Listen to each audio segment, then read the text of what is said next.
Assalamualaikum warahmatullahi wabarakatuh. Selamat datang di channelnya Mas Lili Elektronik.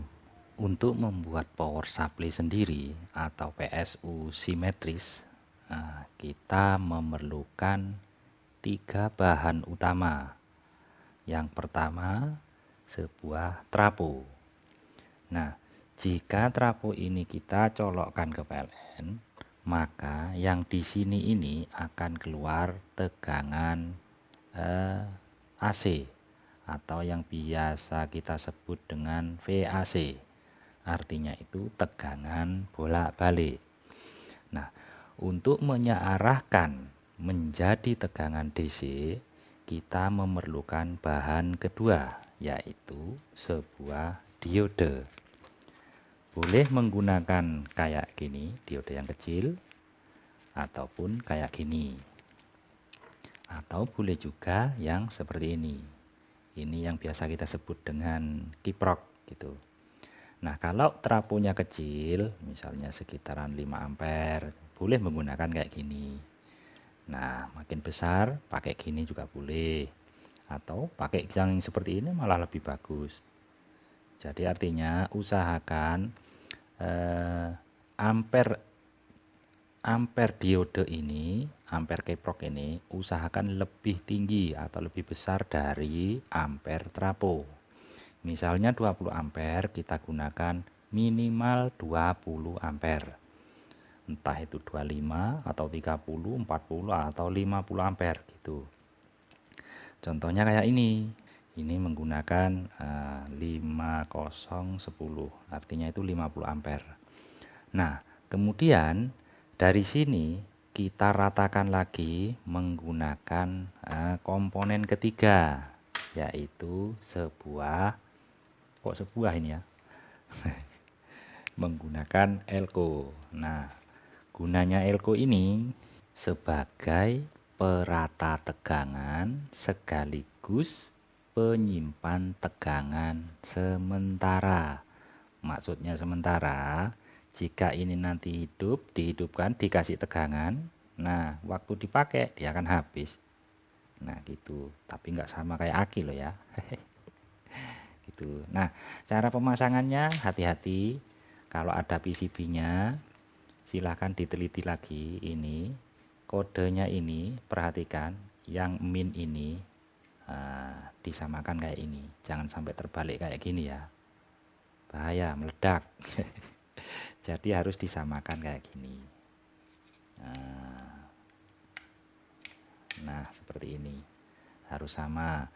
Kemudian untuk diodenya juga tidak boleh kebalik. Nah, tapi kalau model kayak gini nggak bisa dibalik, ini nggak masuk ke lubangnya maksudnya. Nah jadi harus dipaskan gini. Ada 2 ini ya. Nah kita pakai 2 biji karena memang tempatnya ada 2, nggak apa-apa, pakai 3, 4 nggak apa-apa dah ini. Nah terbaiknya lagi, sebelum kita pasang kayak gini, ini dikasih pendingin dulu. Tujuannya gini, biar nggak terlalu panas di sini, karena dari tegangan sini, ini yang mengolah paling awal kan ini, jadi lewat ini dulu gitu. Jadi dikasih pendingin ya, pendinginnya ala kadarnya aja, yang penting ada gitu, nggak perlu yang bagus-bagus, leles juga bisa ini. Leles. Nah kita baut seperti ini. Nah ini sama, kemudian kita tancapkan di sini. Nah kelihatan rapi.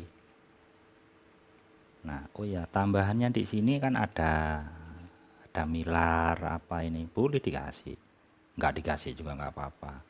Atau mau dikasih lampu LED ini juga boleh ya, terserah. Nggak usah dikasih juga nggak apa-apa, lagian siapa yang mau lihat di dalam. Ya. Selanjutnya ini kita tempatkan di sini ya, dekat trapo aja yang penting. Nah di sini nanti bisa nyoder di bagian 45-nya. Nah kalau untuk uji cobanya boleh pakai 25 atau pakai trapo yang kecil biar aman. Itu ya, seperti ini. Boleh pemakaiannya gini atau gini juga terserah. Bebas dah. Atau gini bagus dah. Nih, nomornya kelihatan angkanya ini. Selanjutnya kita pasang driver powernya. Nah, boleh seperti ini, keduanya begini juga boleh, atau boleh seperti ini, terserah teman-teman ya maunya gimana ya. Nah, atau ada juga yang seperti ini, boleh, terserah, sesuaikan aja dengan tempat boxnya ini, box powernya. Kalau sekiranya nggak cukup di sebelah sini, yang mending diberdirikan seperti ini, karena ini kan boxnya tinggi, karena ini trapunya ini kan tinggi, jadi pakai yang tinggi ini enggak apa-apa, biar cukup aja. Nah, ini elko-nya tadi dikasih baut ya. Nah, diangkat sedikit, sekitaran 1 atau 2 cm dah, enggak apa-apa nanti, karena nanti kabelnya lewat dari bawah menuju ke sini, sama ke sini gitu. Untuk pemasangan kabel dari VAC menuju ke kaki tengah pada kiprop, keduanya boleh di sini ataupun di sini. Nanti keduanya kita pasang menuju ke VAC, entah 25, 32 ataupun 45. Nah, sedangkan untuk CT ini kita taruh di sini, boleh di sini, ini jalurnya ke sini. Nah, dari sini menuju ke CT, trapo CT ini. Seperti ini nanti kan begini. Nah, seperti ini ya cara masangnya. Nah, ini CT-nya, kabelnya yang mau disolderkan ke 45 nanti. Ya, pendek aja. Nah, atau boleh juga menggunakan sekun. Nah, ini. Tinggal dikasih sekun, ini ke CT, ini VAC. Boleh kayak gitu. Tapi kalau saya lebih yakin menggunakan disolder langsung maksudnya. Nah, gitu. Kemudian untuk tegangannya yang menuju ke driver, nanti yang plus menggunakan kabel merah, yang min pakai hitam, yang CT tetap pakai biru. Jalurnya kita bagi dua, yang satu ke kanan, yang satu ke kiri. Nah, untuk kabelnya sendiri sebaiknya gunakan yang diameternya besar. Misalnya minimal menggunakan 1,5. Nih, 1,5. Atau boleh juga menggunakan 2,5, lebih besar lebih bagus. Nah, ada pengecualian untuk CT yang menuju ke ground drivernya ini, ke pendingin sebelah kanan ataupun sebelah kiri, itu boleh menggunakan kabel yang kecil. Misalnya pakai kayak gini, ini ukuran 0,5. Boleh juga menggunakan 0,75. Nah, sedangkan untuk jalur speaker yang bagian main itu harus besar. Nah, kayak gini, gunakan 1,5 juga boleh. Lebih bagusnya gunakan 2 biji.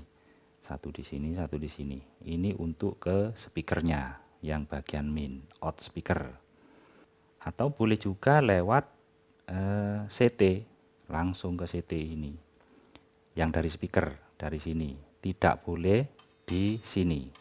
Tidak boleh lewat driver. Masalahnya kabelnya kan sudah kecil, khawatir kebakar nanti. Nah, lewat CT langsung boleh. Atau ya di sini juga boleh, dikumpulkan di sini juga boleh. Pakai 2 jalur itu lebih besar lagi. 1,5 kali 2, 3 mili. Nah, bagus kan? Nah, sedangkan untuk out speakernya nanti yang dari driver ini, dari final, itu pun menggunakan 1,5. Pemasangan kabel dari PSU untuk yang warna merah plus ini menuju ke kolektor di bagian kode C, baik itu Sanken ataupun Toshiba.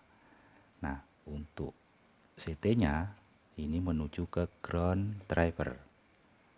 Sedangkan yang min warna hitam ini menuju ke final dengan kode A, 2SA. Kemudian yang satunya 2SC ya. Ini sama kayak Toshiba. Nah, sedangkan untuk pemasangan kabel speakernya ini menggunakan warna kuning. Ini tujuannya agar mudah dipahami. Jadi kabelnya bisa di sini juga di sini. Nah, keduanya gini. Boleh di mana saja boleh. Nah, agar terkelompok menjadi satu, berkelompok menjadi satu, kita taruh di sini, satunya di sini.